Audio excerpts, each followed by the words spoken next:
There are exactly 1,320 possible three-note groupings in Western music. Bill Evans knew how to find the perfect ones and turn them into pure magic. Just a simple triad in his right hand, a shell voicing or a couple guide tones in his left, and suddenly we're all drowning in harmony that sounds impossibly modern.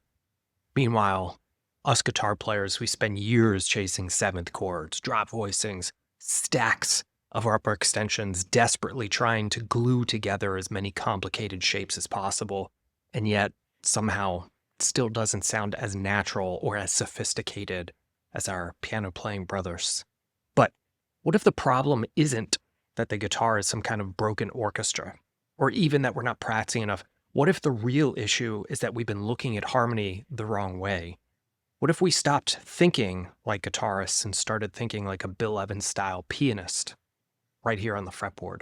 Today, I'm going to show you a 5-minute listening exercise that unlocks each of the 1,320 triads you can superimpose over any chord, and how to use them to build up voicings and modern scales, arpeggios, and unexplored triad pairs.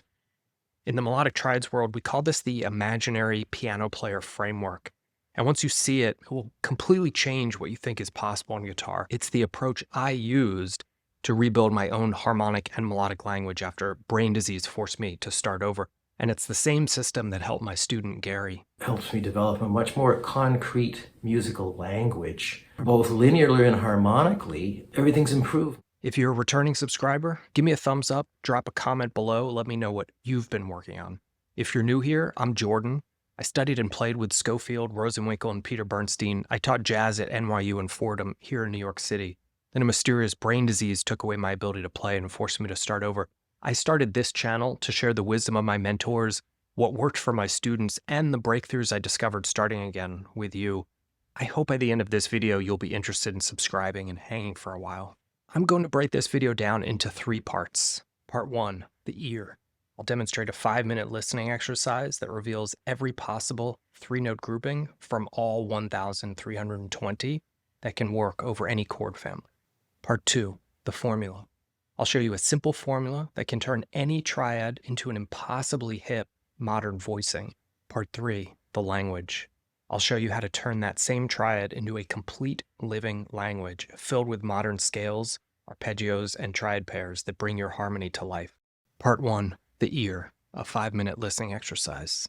Okay, there are 1,320 possible combinations of 3 notes in Western music. Now, that number does include all 3 inversions of each grouping, so technically there are only 440 unique combinations, but we're going to handle inversions differently than you're probably used to, using a Bill Evans style approach. That's coming in part 2. Here's the good news. In my own practice and with my students, we usually simplify this entire universe down to just major and minor triads. That's it. And believe it or not, that's more than enough to play over basically any chord type you'll ever run into. So if you're a little newer to this, don't worry. You don't need to spend the next 50 years cataloging 1,320 shapes. You'll still cover all the bases with just basic major and minors. But in this video, we're going to push a little further and explore something unconventional, a triad type you probably haven't used before. And that's where things get really interesting. So how do we discover which of the 1,320 triads, or 440 factoring for inversions, actually work over any given chord family? For that, we're going to borrow a 5-minute listening experiment I learned from one of my mentors, Stefan Harris. Here's how it works. Step 1, we're going to take a chord family. Today, we'll use major 7. Step 2, we're going to test out and listen to each of the 12 chromatic notes, one at a time, against the shell voicing of that chord. For each individual note, the question isn't what chord tone is this? It's simpler. It's, does this note feel embraced into the shell voicing like it belongs? Does it create a singularity with the underlying shell voicing, or does it clash, creating a bitonal effect where the two sounds don't quite meld together? If it's embraced, we're going to write that note down because later it can be used to build upper structure triads. If it clashes, we leave it out. If that sounds abstract, that's okay. I think you'll get the hang of this once we get started. let's try it out. Here's my E major 7 shell voicing. I'm putting it on the lower 3 strings just like a Bill Evans style pianist, left hand, leaving the top 3 strings free. Now, let's test out our notes. Listen to this first pitch.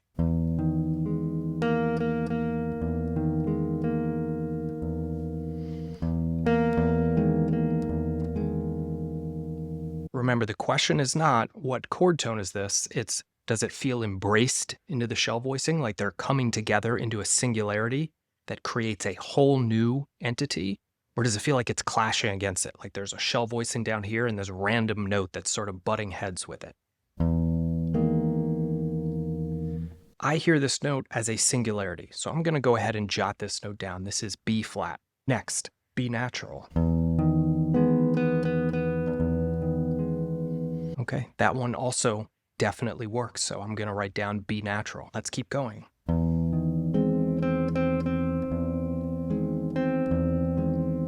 C natural is a singularity. Here's C sharp. Singularity. Here's D natural.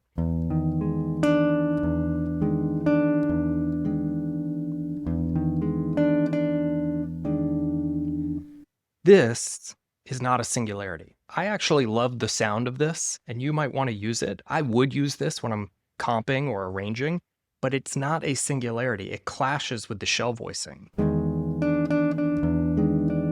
It feels out of place, okay? That is what I mean by bitonal. So I'm not going to write down D natural. We're going to keep going to D sharp. Singularity. Here's E.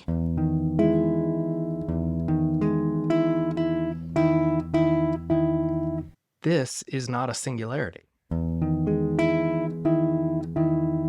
Can you hear how it sounds like it's separated out from the shell voicing? They're not combining together. It sounds like there's a voicing and then this random note sitting on top, which is weird because it's the chord's root note, but it's not a singularity. So I'm not going to write down E. Let's keep going. That's bitonal again. Singularity. This note is a singularity. This is G natural. It's quite aggressive, maybe even a little dissonant, but it does sound like it's being embraced inside the shell voicing and creating a new harmonious sound. Which is very weird because that's G natural, the sharp 9. That does work, but the E note, the root note, doesn't seem to work. We're going to keep going. G sharp is a singularity. A, bitonal. And now we're back to the octave of B flat. At the end of this listening exercise, we've got a set of notes that individually each create a singularity with E major 7. Stefan called this the Conglomerate Scale. Now, this isn't really a scale you'd play. It's more like a map, a way to see which notes will combine into upper structure triads. For example, here's G sharp, B, and D sharp. That's a G sharp minor triad. Here's B, D sharp, and F sharp. That's a B major triad. Every triad that could work against E major 7 is hiding in this group of pitches. They're all here. Now, I'll leave the basic major and minor triads for you to explore, and if you want my help, the Imaginary Piano Player Framework Bundle walks you through this exercise for every chord family. But today, let's take this further out into a more unusual cluster. Let's try C sharp, D sharp, and G. If we think of C sharp as the root, that's root, 2, and flat 5. We could call it a C sharp diminished sus2 triad. Now, look what happens over E major 7. C sharp is the 13, D sharp is the major 7, and G is the sharp 9. So when we superimpose this cluster over E major 7, we get E major 13, sharp 9. That's the triad we'll explore for the rest of this video. Part 2, the formula. If you're watching this video, you probably already know the standard way of moving through inversions, just rotating the order of pitches. But there's another way, a way Bill Evans was a master of, used by every post-bop and modern pianist since, but almost never discussed in the guitar world. Let's break down what this alternative inversion really is, and then apply it to our new E major 13 sharp 9 harmony, so we can access guitar-friendly voicings as we move this chord all around the fretboard. Unlike guitar players, pianists have two hands. This means they can do something deceptively simple, play a triad in the right hand while holding a shell voicing in the left. Instead of inverting all 6 notes democratically, the way guitarists usually think, pianists invert the right hand triad against a stable left hand voicing, like this. C sharp, D sharp, G over E major 7. D sharp, G, C sharp over E major 7. G, C sharp, D sharp over E major 7. Most guitarists assume that this is impossible. We don't have 2 hands, just 4 fingers and maybe a thumb. But it is possible to steal this. In the melodic triads method, we call it the imaginary piano player framework, thinking like we have 2 hands, but on the fretboard. Here's the simplest way to get started. We're going to shrink those 2-hand, 6-note pianistic voicings into 4-note guitar-friendly slash chords. We'll emphasize the C-sharp diminished sus2 triad on the top 3 strings, the pianist's right hand, and then we'll just add 1 supporting note underneath, a simplified version of the pianist's left hand. I call this top-down chord construction, as opposed to bottom-up chord construction where we build from the root up, adding the root, the 3rd, the 5th, the 7th, the sharp 9th, and all of a sudden we're out of fingers. Instead, we're going to begin at the top of the harmony with the right hand triad and build down towards the root. This way we are prioritizing the sweet spot notes from the piano player's right hand that we want accentuated. For this type of 4-note slash chord, to imitate but simplify the 6-note pianistic voicing, we're only going to add 1 left-hand chord tone underneath the triad. But here's the problem. If the left hand has 3 notes, which one do we add? That's where our formula comes in. It's called the hierarchy of harmonic importance, something Stefan Harris showed me, and I've simplified it for our guitar-friendly 4-note slash chords. It goes like this: 3, 7, 5, root. This formula will guide you to the best note possible to add under any triad for any chord family to unlock the richest voicings possible. Let's try it. Our chord is E major 7. Our triad is C sharp diminished sus2. Does the 3rd of E major 7, G sharp, exist in C sharp diminished sus2 triad? No. G sharp does not exist in C sharp diminished sus2. That means G sharp is our prime candidate for the supporting note.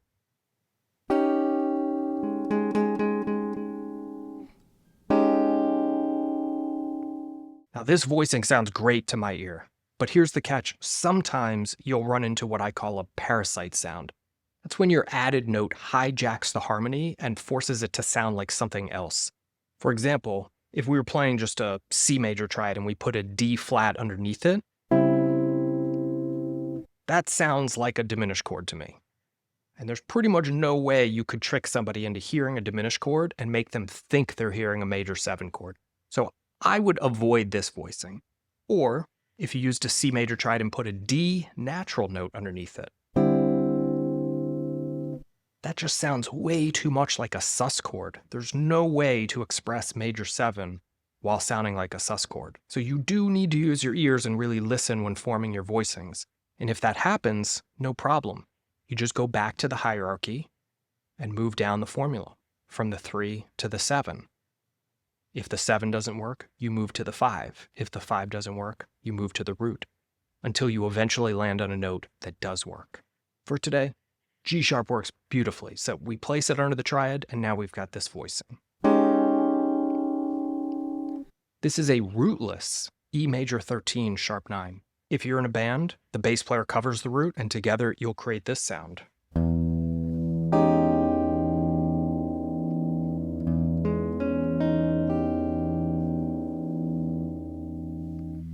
That's E, G sharp, C sharp, D sharp, G. Root, third, 13, 7, sharp 9. By prioritizing the C sharp diminished sus2 triad, we've now got all the sweet spot notes and only the most essential lower structure chord tones. If you want to play it solo, you can either play it rootless, or you can include the root yourself, which will be a little tricky when we leave the E, because we can't cheat and use the open sixth string, but it's possible. You just break the chord apart. Play the root first, and then jump to the rest of the voicing. This approach comes directly from the imaginary piano player framework inspired by the great pianists who drop low supporting notes in their left hand while moving colorful voicings in their right.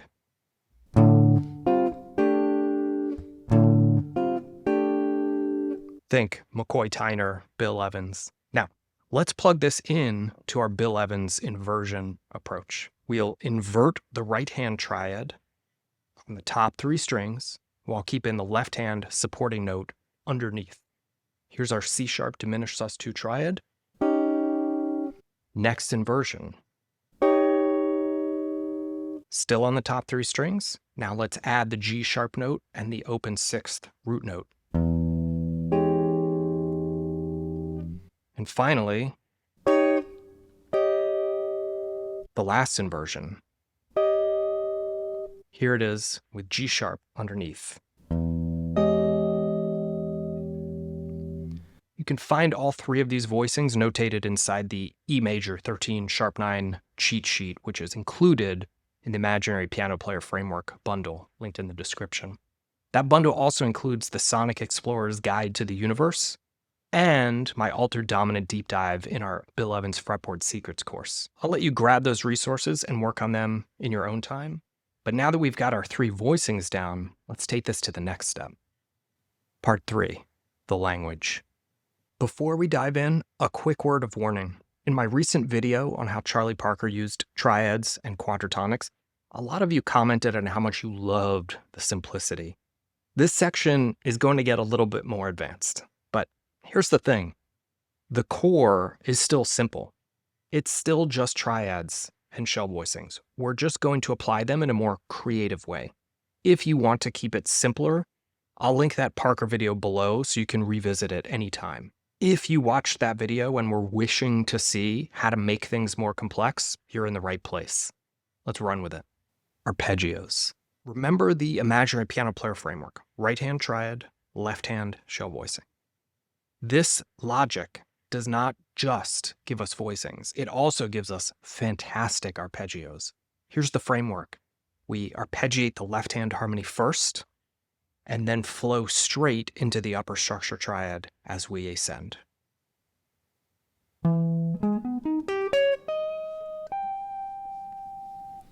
That's a root position E major 7 arpeggio. 1, 3, 5, 7. Followed directly by a C sharp diminished sus2 arpeggio.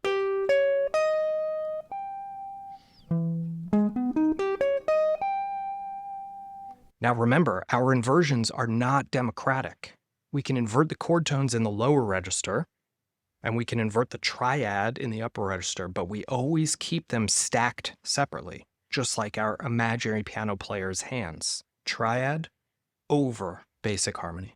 Here it is starting on the 7th of E major 7.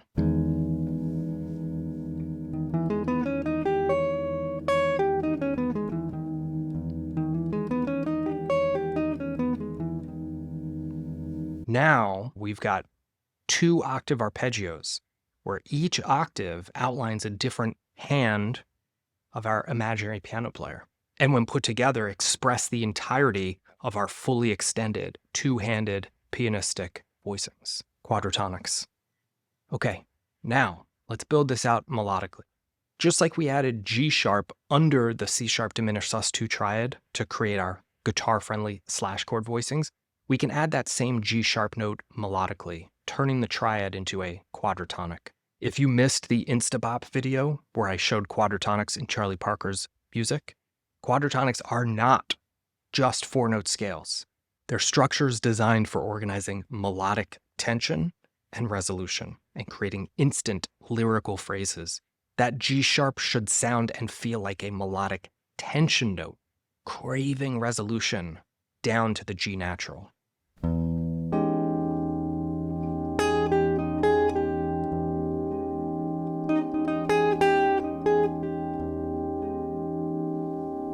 By using the same triad to improvise melody that we were crafting our voicings with, you can hear that I'm essentially expressing this melodically. And by leaning into the tension and resolution of the G sharp down to the G, I'm highlighting the sharp 9 nature of this voicing. It gives me the ability to very quickly and very precisely express this entire advanced harmony with simple phrases and melody. So the most important chord tone in E major 7, the major third, suddenly behaves like a tension note pulling towards the sharp 9.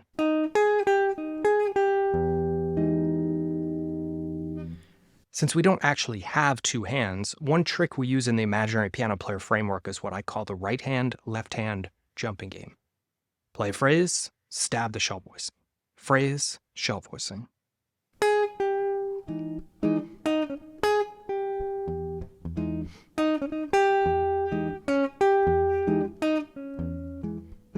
This right hand, left hand jumping game helps us weave the quadratonic like a tapestry across the E major 7 shell, so you can improvise without overthinking while sounding conversational and pianistic. So just like we were able to imitate the two hands of our imaginary piano player when creating our 4-note slash chord voicings and our 2-octave arpeggios, we can do it again here when playing solo guitar or in a piano-less trio. Upper structure triad quadratonic, shell voicing. Phrase, harmony. Right hand, left hand. Triad pairs. If you're still with me, let's get even more advanced. Triad pairs. This is where things get a little tricky, so grab the E major 13 sharp 9 cheat sheet if you haven't already. The challenge with something unusual like a C sharp diminished sus2 triad is you can't just grab a by-the-book triad pair. We want to maintain our original triad as the resolution triad and add a tension triad that behaves almost like a bebop scale, alternating stability and tension. Think chord tone, passing tone, chord tone, passing tone, but built into the triad pair. Melodic triad, tension triad, melodic triad, tension triad, melodic triad. But how do we build this? It's actually kind of simple.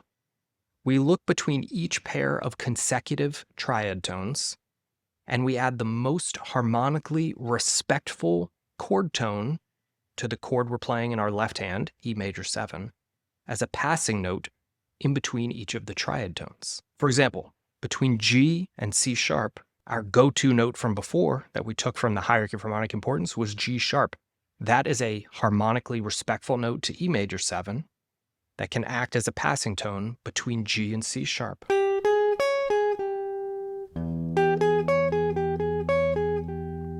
Between D sharp and G, the only option is E natural. It's the chord's root note, so it's not the most colorful, but it respects E major 13 sharp 9 far more than the natural 9 or the flat 9. Between C sharp and D sharp, we have a little bit of a problem. There are no passing tones hiding in between these two notes that are harmonically respectful to E major 7. There's only one note that we can pick, and it's a D natural note. The flat 7 against E major 7. Totally disrespectful, but it is a tension note that will pass us from one triad tone to the next. We will simply have to treat it as a hot potato tension that we play and immediately move through it quickly. If we take these three passing tones and put them together, it gives us a tension triad. Stable melodic triad, unstable tension triad. If we invert through them, we get this effect.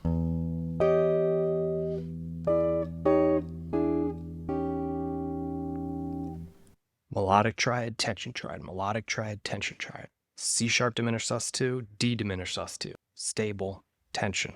And because we found the tension triad by adding notes that are harmonically respectful to E major 7, aside from the D natural, this triad pair is going to help us express E major 7. And because we're treating our original C sharp diminished sus2 triad as the stable, the resolution triad, it's going to help us express that E major 7 as the E major 13 sharp 9 we've been exploring together. Here's my favorite way to use this technique. Convert the triads to dyads for linear harmony by removing the lowest pitch from each triad. Just like our slash chord voicings hid the simplicity of the triad we were using for our voicings in part 2, this masks the simplicity that we're thinking about in using triads when playing linear harmony with our new triad pair. Listen.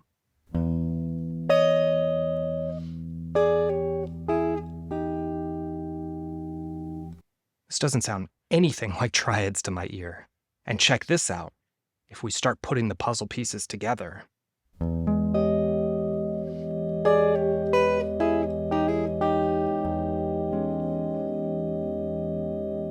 did you notice what happened in the last two dyads?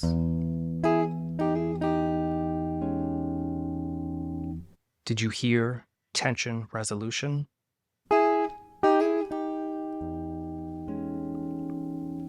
Think about this for a second. The tension dyad was E and G sharp, the root and major third of our E major 7 chord, craving resolution down to the D sharp and G, the major 7 and sharp 9.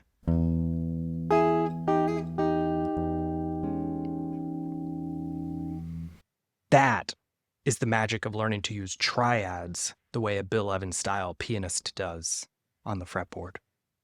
I could spend the next 10 years studying chord scale theory, drop voicings, and every possible advanced mode of major 7, and I don't think I would ever stumble upon something quite this hip. But using a 5-minute listening experiment, picking a triad from what I discover, applying a simple formula to that triad for selecting the ideal fourth note to turn it into harmony, and then creating applications for arpeggios, quadratonics, and triad pairs, suddenly we're exploring a harmonic world that for me once felt completely out of reach. Now, if you're feeling a little overwhelmed right now, don't worry. The truth is, for myself and for my students, we usually simplify everything down to just major and minor triads. That's it. And that alone will let you play over basically any chord you'll ever face. If you could get just a couple upper structure triad ideas for dominant, for major, and for minor, you're pretty much ready to unlock a completely new level to your sound. The Imaginary Piano Player Framework bundle is going to walk you through exactly how to do that step by step, focusing down on the essentials so you can actually use this stuff in your own music. And if you want to steal some of the sounds I played in today's videos, I've included the E major 13 sharp 9 cheat sheet for that inside the bundle as well. So grab it with the link in the description. And if today's lesson felt a little too advanced, or if you loved the quadratonics here and want to see how they connect directly to the jazz tradition, click here next and I'll show you how Charlie Parker was using triads and quadratonics as well.